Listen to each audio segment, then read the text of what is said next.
அஸ்ஸலாமு அலைக்கும் வரஹ்மத்துல்லாஹி வபரகாத்து. இன்றைக்கி நாங்கள் எங்களோட ரொசண்டா ப்ராடக்டை பாவித்து பயனடைஞ்ச ஒரு டெஸ்டிமோனியல் நாங்கள் இங்கே பதிவு செய்கிறோம் இந்த வீடியோவில். அஸ்ஸலாமு அலைக்கும் வரஹ்மத்துல்லாஹி வபரகாத்து. வலைக்கும் சார், உங்களோட பேர்? என்னோட பேர் ஷாக்கீர் சதகத்துல்லா. என்னோட பேர் ஷாக்கீர் சதகத்துல்லா. சார், எங்கேருந்து வந்திருக்கிறீங்க? நான் திஹார்லேருந்து வந்திருக்கிறேன்.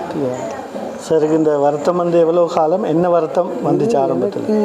இந்த இப்போதே வருத்தம் வந்து ஒரு மாதம். இதுக்குரிய சிம்டம்ஸ் காட்டிச்சு எனக்கு ஒரு வருஷம். அதாவது ஒரு வருஷத்துக்கு முன்னாடி எனக்கு சும்மா அந்த வாய் லேசாக கோணல் அந்த மாதிரி இருந்துச்சு.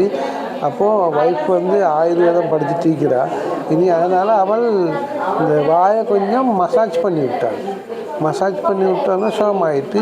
அப்போது அதுக்கப்புறம் நான் வேலைக்கு போனால் உடம்பு முந்தி இருந்த ஒரு ஆக்டிவ் வந்து இல்லை.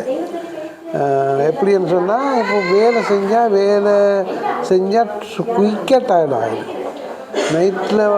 நைட்டில் எப்படியுமே நான் தூங்குறது குறைவு தான். நான் நைட்டில் இப்போ தூக்க மஸ்து கூட எனக்கு ஒரே அடிக்கடி தூக்கமாக வந்துக்கிட்டே இருக்குது. வீட்டு எப்படா லீவு கிடைக்கும் முழுந்து படுக்கணும் அப்படி வந்து மனசில் மைண்டில் எண்ணமாக இருக்குது. இப்படி இருந்து வர கூடுன மாதிரி தெரிஞ்சு. ஆனால் எனக்கு சிம்டம்ஸ்ன்னு சொல்லக்குள்ள எனக்கு எல்லாம் உடம்பே சொல்லிச்சு, உங்களுக்கு ஏதோ ஒரு வருத்தம் ஒன்று வரப்போகுது என்று என்ன உடலையே சொல்லிச்சு. அது இந்த வருத்தம்னு சொல்லி எனக்கு வழங்கலை. இனி அப்படி இருக்கக்குள்ள கொழும்புலேருந்து ஒரு நாள் வேலை முடிஞ்சு அதுக்கு பிற்பாடு உங்களோட உடம்புல சுகர் லெவல் எப்படி இருந்துச்சு? சுகர் லெவல் வந்து 72. ஓ. ப்ரெஷர் வந்து 150க்கு 90. 150க்கு 90. ஓகே. அதுக்கு பிற்பாடு எப்போ இந்த கைகால் வழக்கம் குறைஞ்சது? கைகால் வழக்கம் குறைஞ்சது ஒரு மாதத்துக்கு முதல் தான். கொழும்புலேருந்து வேலையை முடிஞ்சு நான் வீட்டுக்கு வந்து சாப்பிட்டு படுத்து போட்டு சாதாரணமாக அதிகாலை 3 மணிக்கு தஹஜ்ஜுத் எலும்பைக்குள்ளே தஹஜ்ஜுத் நல்லா தொழுது போட்டு திருப்பி சுபவுக்கு வாங்க சொல்கிறது 5 மணி சொல்லி போட்டு அப்போ கொஞ்சம் படுத்து எலும்பு சுபவுக்கு படுத்து எலும்பி. என்னென்ன ட்ரீட்மெண்ட்டுகள் நீங்கள் எதுக்கு முதல்ல செஞ்சுருக்கிறீங்க? இதுக்கு நான் வந்து ஹோமியோபதி அக்குபங்க்சர் பண்ணியிருக்கிறேன்.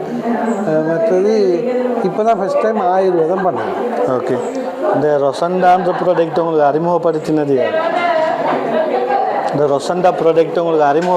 யார்? எனக்கு அறிமுகப்படுத்தினது வந்து டாக்டர் ருஸ்கான்ட்ட போய் மறந்தெடுத்த வகையால் அவர் தான் எனக்கு இது வந்து தந்தார். ஓகே. இந்த ரொசண்டா பாவித்ததுக்கு அப்புறமா உங்களோட உடல் மாற்றங்கள் எப்படி இருந்துச்சு? இது பாவிச்சதுக்கு போல உடம்புல கொஞ்சம் ரிலீஃப் இருக்குது, நல்ல ஒரு சுகமனு கிடைக்குது. மற்றது இது பாவிச்சதால் ஆரம்பத்தில் கைகாலெல்லாம் தூக்கலாம் இருந்துச்சு. இப்போ எனக்கு கைகாலெல்லாம் தூக்கக்கூடிய மாதிரி இப்படி இதெல்லாம் தூக்கக்கூடிய மாதிரி இருந்துச்சு. இப்போ சுயமாகவே நடக்கிற அளவுக்கு இருக்குது. சுயமாக நடக்கலாம். ஸோ இதால் உங்களுக்கு நீங்கள் எந்த அளவுக்கு பெனிஃபிட் இருக்குதுன்னு சொல்லி நினைக்கிறீங்க? இன்ஷா அல்லாஹ் இதால் பெனிஃபிட் இருக்குதுன்னு சொல்கிறேன். இன்ஷா அல்லாஹ் தொடர்ந்து குடிச்சு பார்க்க போகிறேன். ஓகே. இது எவ்வளோ காலம் பாவிக்க சொல்லி உங்களுக்கு ஒரு அட்வைஸ் பண்ணியிருப்பாங்களே? எனக்கு தொடர்ந்து 45 நாள் 3 பேக்கெட் பாவிக்க சொன்னாங்க. 45 நாள் தொடர்ந்து அதே மாதிரி இந்த 3 மாதம் பாவிக்க சொல்லிக்கிறாங்க. ஓகே. இன்ஷா அல்லாஹ் அவங்களோட மேலும் நீங்கள் இதை பாவிச்சு இப்போதைக்கு நீங்கள் 2 பேக்கெட் பாவிச்சிருக்கிறீங்க. இப்போதைக்கு நான் 2 பேக்கெட் பாவிச்சேன். ஓகே. நீங்கள் 3ஆவது பேக்கெட் பாவிக்க போகிறீங்க. ஸோ இன்ஷா அல்லாஹ் அதுக்கு மேலேயும் நீங்கள் பாவித்து இதனூடாக பூரண சுகமடைய நாங்கள் எல்லாம் இறைவன்